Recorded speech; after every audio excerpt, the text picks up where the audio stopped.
Ready to do NOLA 3? Jeff Megan. Hey, David Tobin. What are you on? What was that about? I took a nap today. Okay. Pretty good. Yeah, he's so I need to zippy. do that before we do these things. So we're going to be talking today about our third trip to NOLA. First, let me go and say that was a lovely email, and you really have a gift for writing nice emails. Thank you very much. Hi, Jay. Long time no speak. How are you doing? I'm planning a trip to NOLA with Jeff for mid to late September to record a couple of albums. We need a contractor we can rely on. We immediately thought of you.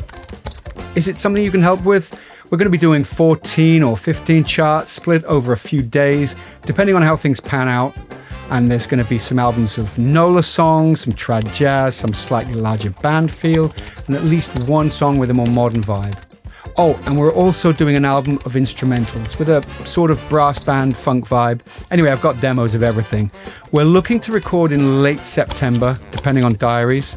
I've got lots more specifics, but before I can go through them all, is this something you can help with?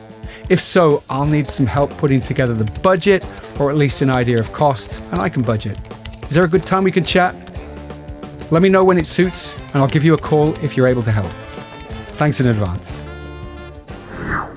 That was the email that I wrote to Jay Weigel. Mm-hmm. And we should explain who that is, Jeffrey. Jay Weigel is a friend of ours. He's a contractor. He's a composer. He's many, many things, an all-around great guy. And for our NOLA 3, the third time we went to New Orleans to record, he was the contractor that we used. He helped us secure the musicians, get the recording space, all that good contractor stuff. Did I miss anything? No, I'm just reveling in the New Yorkness of hearing all of the sirens. The sirens behind me. But enjoy it. No, I mean, we'd worked with Jay once before. We should say that on a completely different project. We just did a string recording, the back end of NOLA 2. The last time we were in New Orleans. And he contracted that. Yes. Which was our first introduction. Our first introduction to him, yes. Yeah, and he has a studio space at the bottom of the studio where we recorded this stuff. Mm-hmm. And that was kind of how we... how we got going. Yeah. So what are we going to talk about? What about this NOLA 3, our third time going there? What's special about it? We kind of split everything into... There were two, if you will, types of music. We'd got... I'm going to say brass band, but it didn't start out that way. But that's how it ended up. Mm-hmm. And we'll talk about what that brief was in a minute. And then we recorded some songs on an album that became known as Crescent City Heat, available on the streamers. Check it out. So we started writing a NOLA funk album akin to like the Meters. A lot of guitar-based stuff. Had horns on it. Yeah, it was called Retro Funk. A lot of grooves, retro funk, yeah. I think we sent them 6 or 7 demos. Yeah, this is Audio Network we're talking about, the Production Music Library. Yes. And we sent a bunch of demos, and we've talked a lot about this, but sometimes I think you only know that the brief isn't quite right upon hearing. You don't know what you want, you know what you don't want. Do you know what I mean? Yes, I do. From a publisher's perspective, from anyone's perspective. Yeah. Sometimes you have an idea, and until you see something that starts on that path, you may not realize that your idea is not actually what you want, Yeah, and I think also Audio Network at that time had quite a bit of other funk. Yes.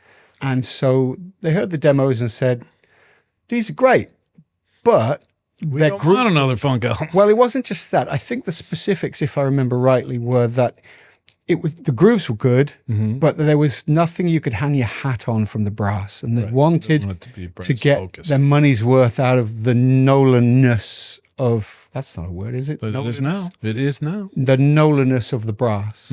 And so let's turn it more into a brass band album. Right. Which made a lot of sense, actually. Yeah. But then it's fine, sure. You've got this dilemma then. What do you do? So First, you get really pissed. This is what you do. Sorry, guys at Audio Network, but we're like, what? Because we put all this time and energy into these demos. And he did.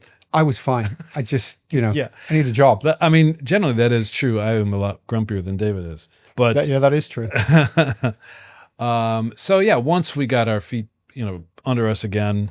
I think it's important to say that no matter how grumpy anyone gets, I mean, just in all seriousness, at some stage, you got to be prepared that they're selling it. It's their project. They're paying for it. They're paying for it. They know what they're doing, and you have to be a good guy to work with. Yes. It's all very well getting pissed internally for a second or two. Well, but you got to be prepared to say, okay, you know what you're doing. Let's do it. Absolutely, yes. So I'm just putting that out there because it's important. I agree. Yeah, and I would never. I wasn't pissed at them. It wasn't. I never. Would express that or it was just one of those situations. Like, what are you kidding? I've done this stuff. Yeah. Yeah. But actually, I mean, it worked out. It worked out really interestingly. There was talk of starting to write new things between us, and then we're like, no, we're going to take the things that we did and just beef up the horns. We're going to take things off of the guitar lines and turn them into horn lines, and we're going to full maybe what was just the Sousa line became like 3-part harmony on horns doing. I remember us walking your dogs round the block, right, in Chicago, voice memo in hand. Jeff singing, and me singing kind of lines and how we would do it.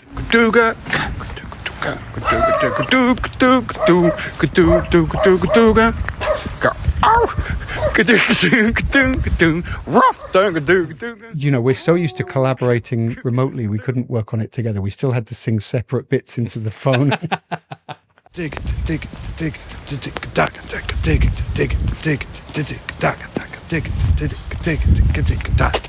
very true. Along with sitting right next to each other. Yeah, it's like, I'm going to go in the other room. I think Jeff's dog Norm was slightly, what are you doing? What the hell is going on? But yeah, we'd got some songs, and I think we had a couple of examples. We'd got tracks called Space to Funk. We have a track list here? We'd got Road to Funkdom. We'd got Captain Strut. So there was a few. I don't have a full track list in front of me, but I know we certainly... The album's called Funk the Gumbo.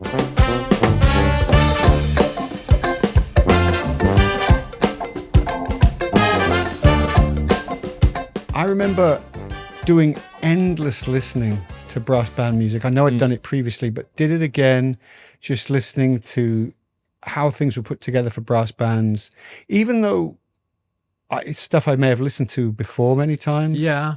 I haven't listened to it now.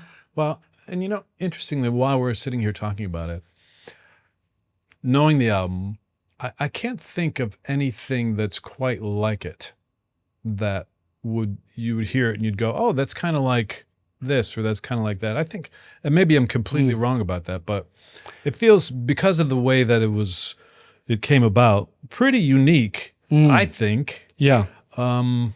Well, and you know what I found? I tell you what guided me in a direction when we were doing this. You sent me one of the songs that you were working on, because this was a little different. Very often Jeff will start an idea and send it my way and I'll develop it. But on this, we'd already got ideas that we'd developed, so we split them up. And I remember you sending me, can't remember which track it was, but you sent me one of them, and you'd got sousaphone on the bass and a bass. Oh, right. And that was a thing, because I thought, I don't remember hearing that. And I apologize to all of the Nolians who will be listening. It sounds like a Star Trek character, but you know what I mean. And that, I'm sure, is a thing, but I hadn't heard it. Or at least wasn't familiar with that. It was a one or the other for to my have a Sousa and a bass player. And at that point, I thought, you know what, this is a really interesting sound. We could do something that we've not done, certainly. It's challenging to mix, I'm sure. Thank you, Ren, for your expertise. But they weren't necessarily following the same lines. And that was actually important. That this wasn't just a doubled, layered sound. They were intrinsically different things doing different things. But it meant that I could go away when I was arranging. I could use the Sousa not necessarily hitting the bass line, but as part of that second line-ish feel, or just part of that, having more freedom to play lines. Right. Which was really fun. And we had such a good time. We'll get to the recording, but we had such a good time. Yeah, it doing did. That. That's a really good point. Just, again, probably came about because of the interesting way that it kind of came together, right? It was one thing. Always and then happened for a reason. Shit, we got to turn it into something else. Yeah. But yeah. Yeah. So yeah, it was, I'm rather proud of how it turned out. Yeah. Because Yeah, it was a very cool. Let's talk about the sessions. Well, I'll tell you what. well, you want to go and talk about the songs a little bit, or yeah, is it- do that. Let's do that. Pick The one. other album is Crescent City Heat, which we were pretty set on working with our friend John Papa Grow. Is that how he says it? I just call him John. It would be slightly weirder if you called him Papa, but Yes.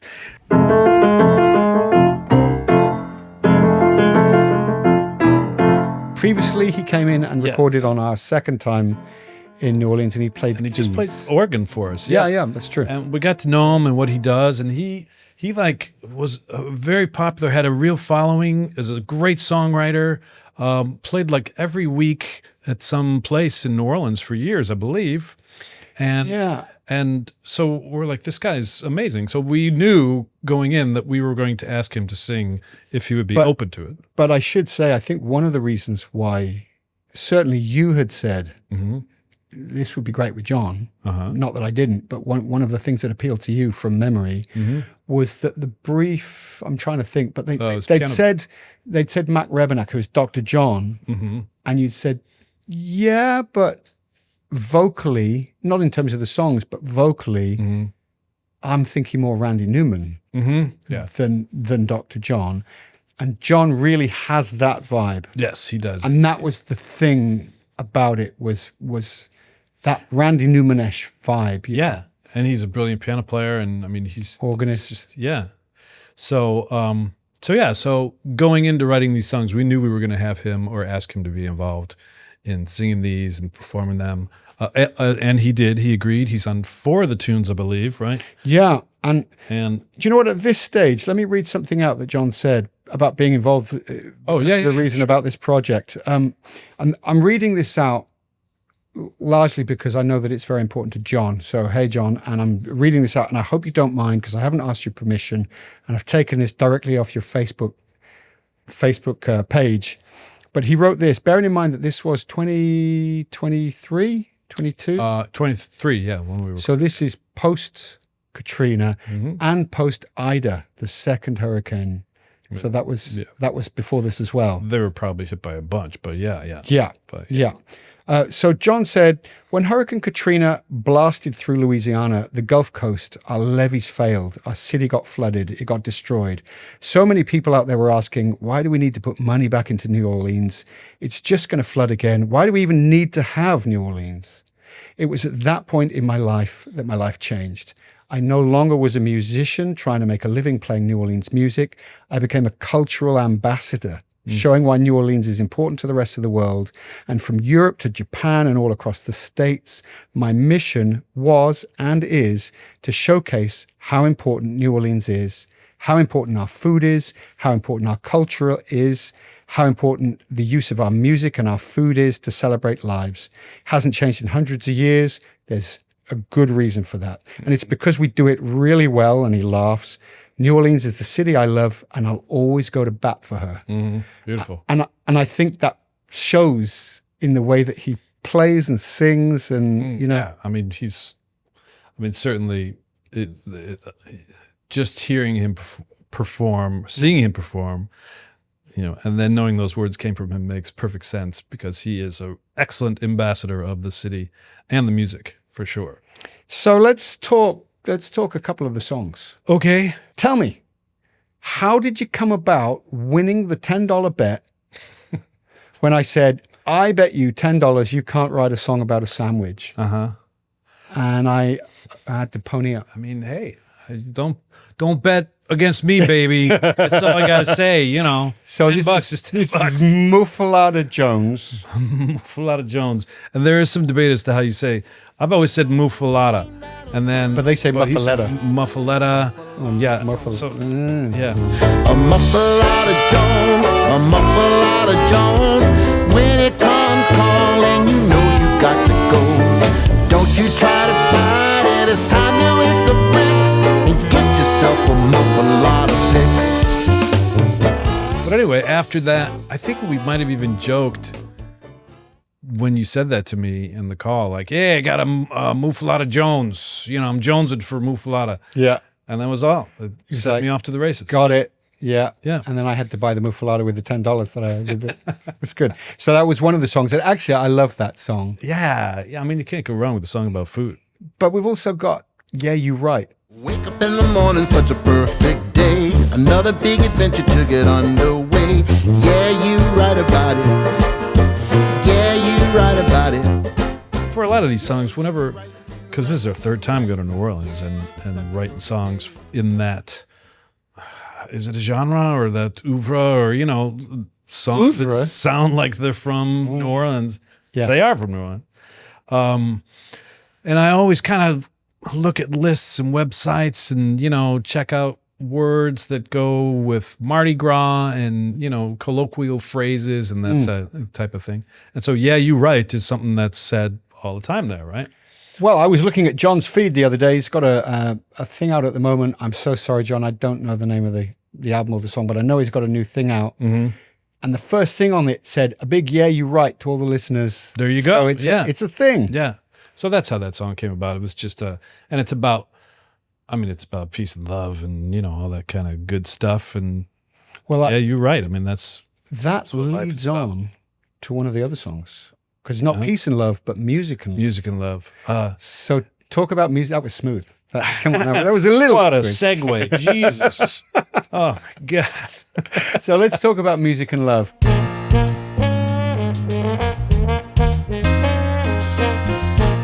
But we went and saw Hadestown last night. David had never seen Hadestown, and just a brilliant musical.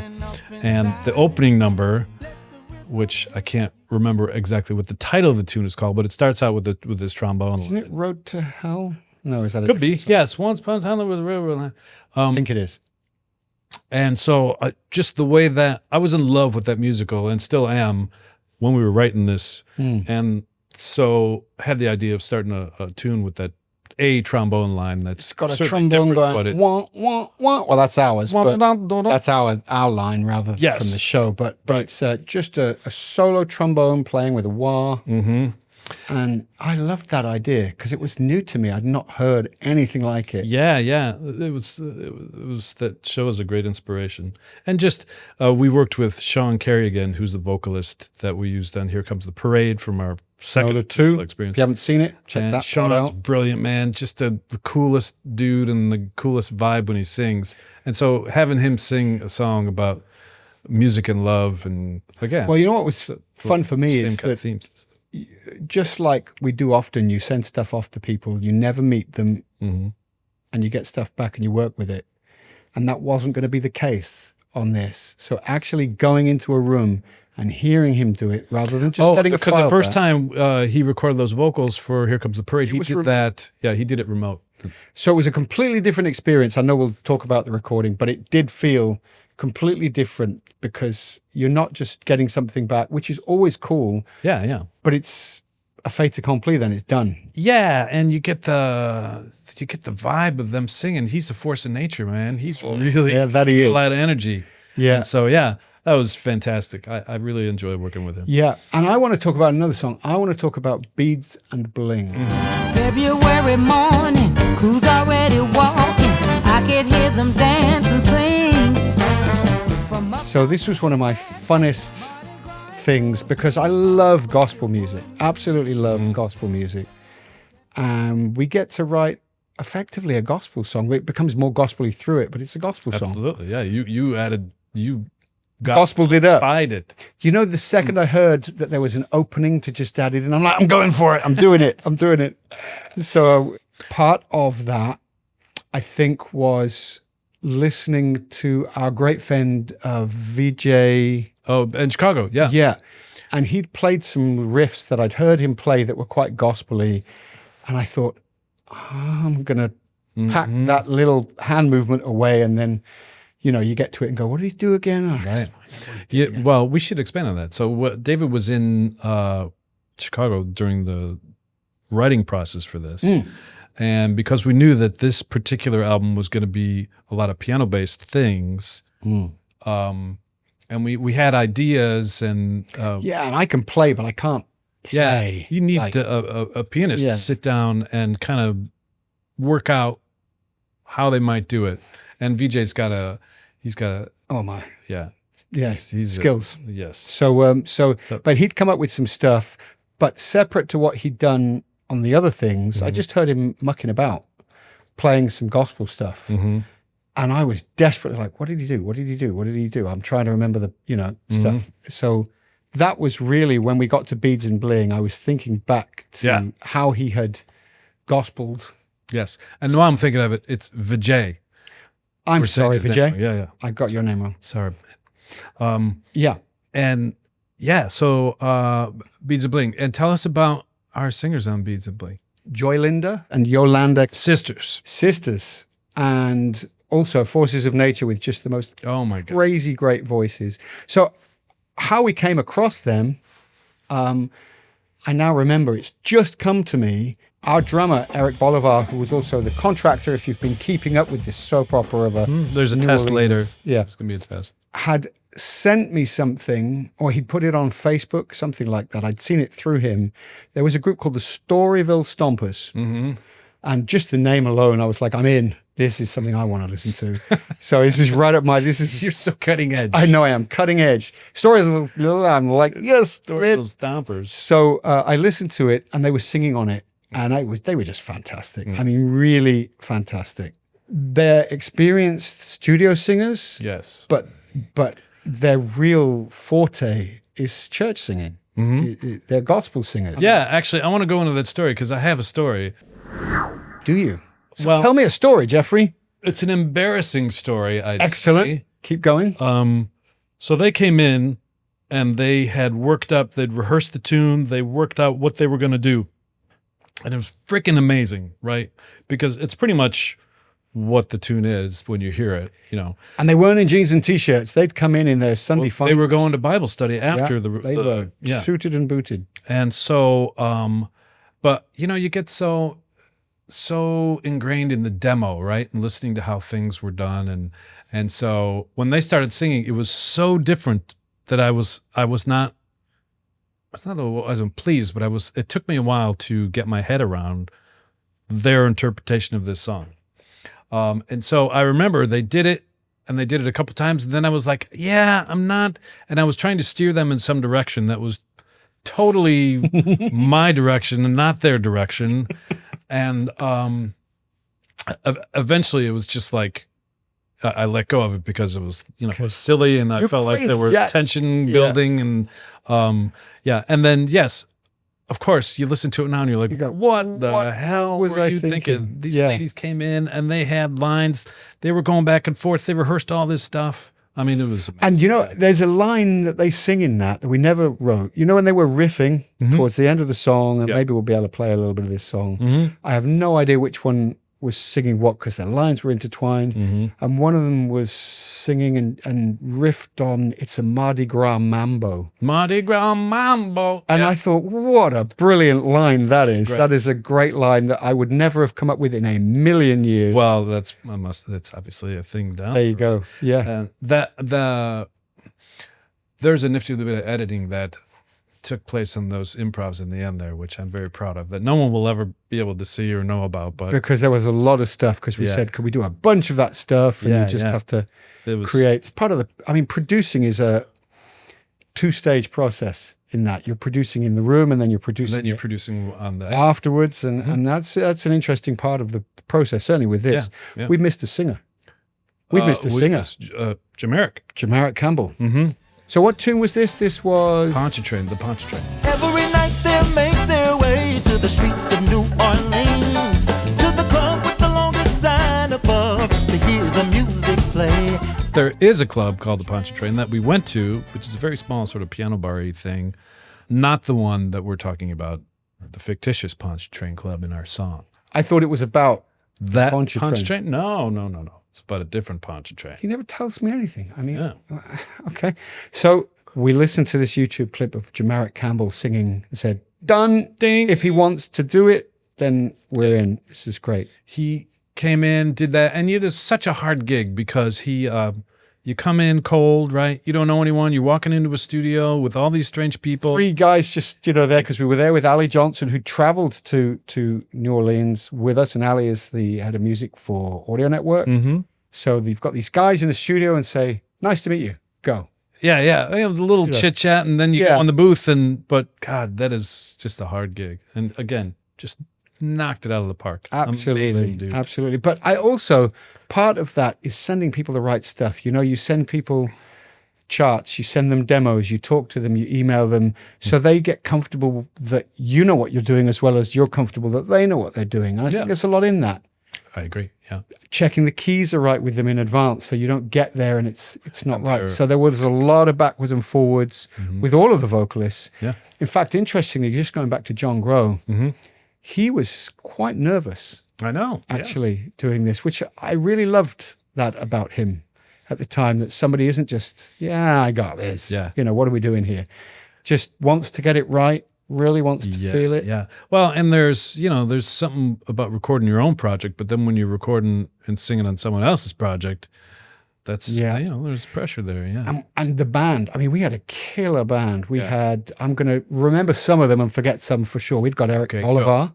Yeah. Eric Bolivar on drums. We'd got on Sousa, we'd got Matt Perrine. Mm-hmm. We definitely had Shane Theriault on guitar, who is absolutely sensational. Yes. We had David Torkanovsky on organ and whirly and piano. Yeah, and he and John kind of flipped around. I'm never going to remember all the names of the brass. I know Steve Lands played.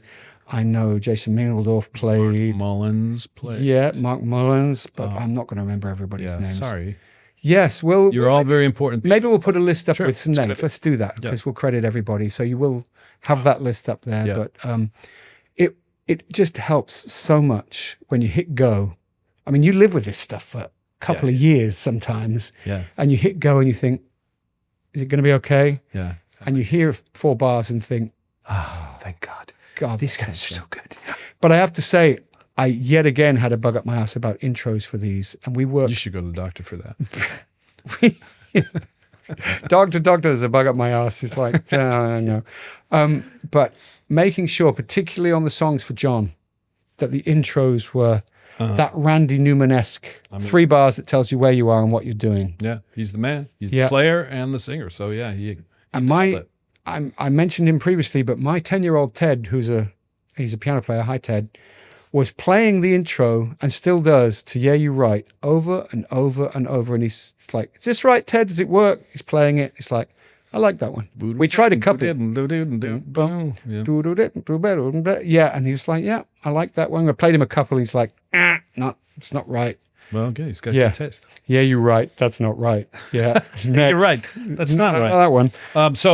We'll end this with a little story. So one of the nights we were out in New Orleans, we went to the Blue Nile to see Kermit Ruffins, legendary trumpeter, absolutely play, and it was a great night. And we were there standing around. He was playing, and we noticed that behind us on the wall, David did. He's like, "Hey, look!" He points to a washboard on the wall with Chaz written across it.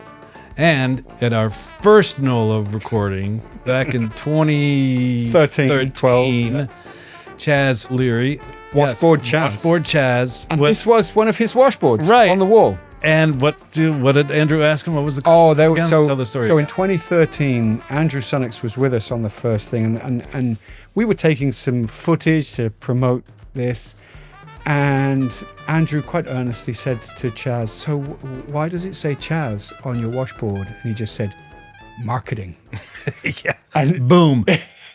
No, it's hanging on the wall, the Blue Nile. And I also very quickly want to say thank you to Misha Kachachvili. Oh my God, yes. We didn't talk about the studios, but we were at Esplanade Studios again, which is always great. Misha Studios. Wesley Fontenot, is that? Yep. He was the engineering for us. He's brilliant. He was on our first session at Piety Street as well. Yep. And we've actually, not that any of you will ever get to see or hear this, and I should have brought one today and didn't. What? But we cut a vinyl for ourselves. This is how proud we were of this stuff. We cut our own personal copy of set of vinyls, New Orleans collection to cover all these. You're all named on it. Somehow, I'm going to get some copies to all of you that played on this stuff. Every name of every person is listed on it. Yeah. So I'll get some copies, which is easy because we've got 250 of them and we only need 2. So yeah, they're going if you want a coaster. All right, everybody. Thank you so much for watching. Oh, what fun. Talk to you next time. Bye. See ya.